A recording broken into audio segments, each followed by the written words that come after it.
Oumou, 16 ans, pleure seul dans le salon de sa maison familiale. Ses parents sont morts, empoisonnés par son oncle Badara et sa tante Fatou lors d'une fête, pour s'emparer de leurs richesses. Assise sur le sol, elle essuie ses larmes quand Badara et Fatou entrent. Fais tes bagages, dégage d'ici, lance Badara. Cette maison est à nous maintenant. Mais c'est celle de mon père. Où vais-je aller, réplique Oumou. Tais-toi, hurle-t-il, la giflant. Dans 2 semaines, un homme de la ville viendra te chercher. Tu l'épouseras. Il a payé ta dot, alors prépare-toi. Je ne veux pas me marier. Fatou ricane, quelle idiote. Un homme riche, et tu pleurniches? Ils sortent, laissant Oumou effondré. 2 semaines plus tard, une voiture rutilante s'arrête devant la maison. Juma, riche et élégant, fait monter Oumou. Les villageois ébahis regardent la scène. Le trajet vers la ville est silencieux, Oumou rongé par l'angoisse. Arrivée dans la maison luxueuse de Juma, elle est impressionnée mais intimidée. Elle tente une conversation, « Parlez-moi de vous, monsieur. » « Je m'appelle Juma, je veux juste gagner de l'argent, » répond-il froidement. « Que aimez-vous ? » ?»« L'argent. »« Ce que je déteste ? » ?»« Être sans argent. » Surprise, elle insiste, « Je veux juste vous connaître, je vis avec vous maintenant. » Juma rétorque, « Ton oncle disait que t'étais ignorante, mais t'as l'air maligne. » Voyant son ton agressif, Oumou abandonne, « Bonne nuit. » Elle s'installe dans la chambre d'en bas, mais le lendemain, Juma est parti. Oumou nettoie, range, cuisine pour 2. Quand Juma rentre, elle annonce, « Le dîner est prêt. »« J'ai mangé en ville, garde ça pour toi, » dit-il.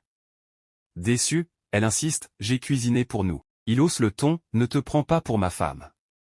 Je t'ai épousée pour envoyer des photos à mes parents, pas pour jouer les amoureux avec une villageoise. » Abasourdi, Oumou demande, « Juste pour des photos ? Laissez-moi rentrer au village. » Non, mes parents pourraient redemander des photos. J'ai payé cher pour toi, tu restes, répond-il. Elle baisse les yeux, humiliée.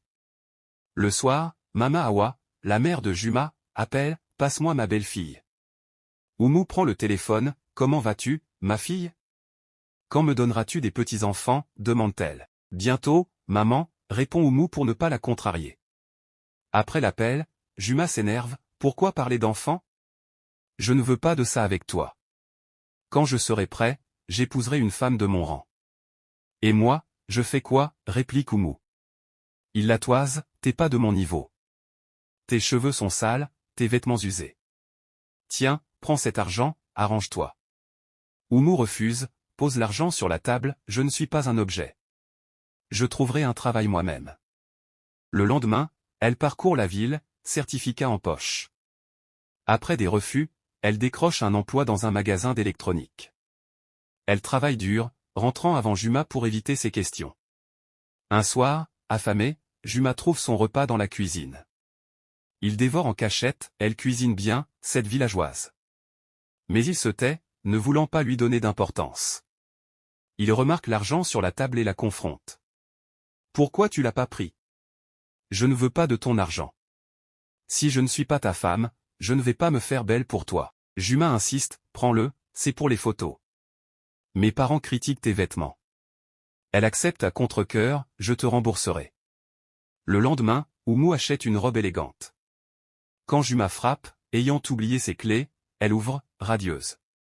Il la fixe, troublée, « T'es belle ce soir. » Elle hausse les épaules, « Merci. » Entre. Il demande à manger. « Tu disais que ma cuisine ne t'intéressait pas, » rétorque-t-elle. « S'il te plaît, cuisine pour moi, » adoucit-il. Elle prépare un plat, qu'il dévore, la dévorant des yeux. Après, il s'approche, pose une main sur son épaule, « Dors dans ma chambre ce soir. » Non, je reste en bas, répond-elle. Il insiste, « T'es ma femme, tu dors avec moi. » Il transporte ses affaires à l'étage. Oumou cède, méfiante. Les jours suivants, Juma commence à rentrer plus tôt.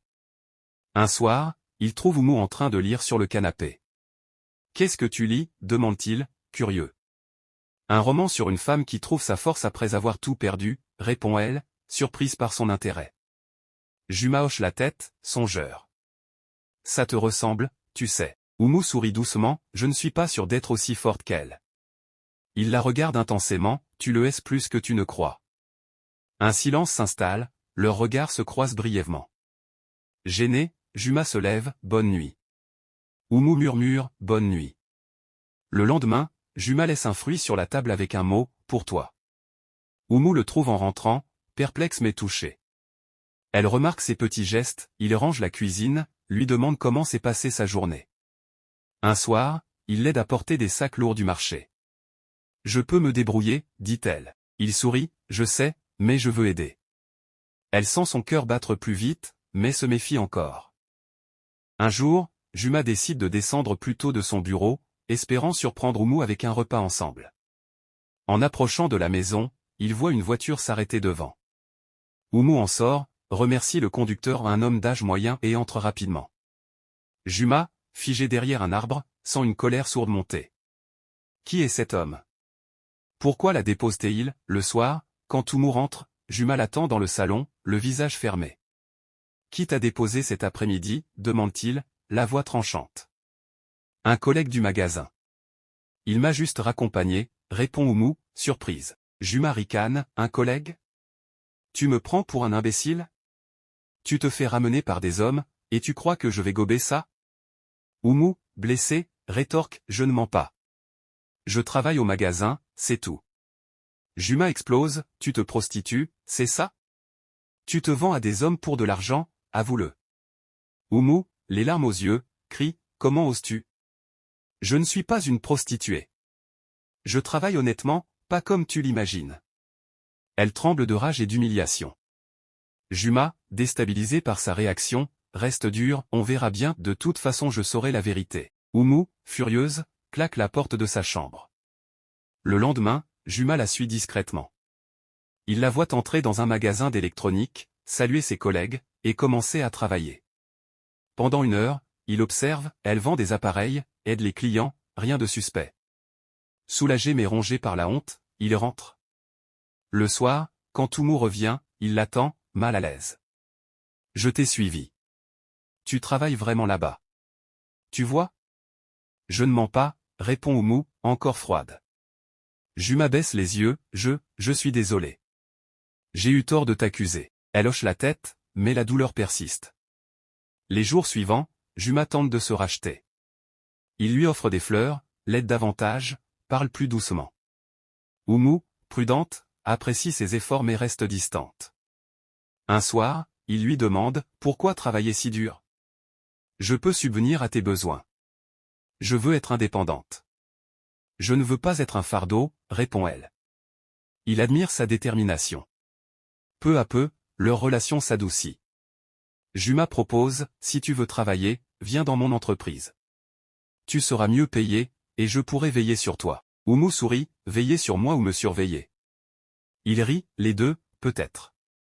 Elle accepte, touché point un jour, Juma l'emmène au centre commercial, attentionné. Il dîne dans un restaurant chic. Soudain, il s'agenouille, sort une bague, veux-tu être ma femme, pour de vrai? La foule les observe.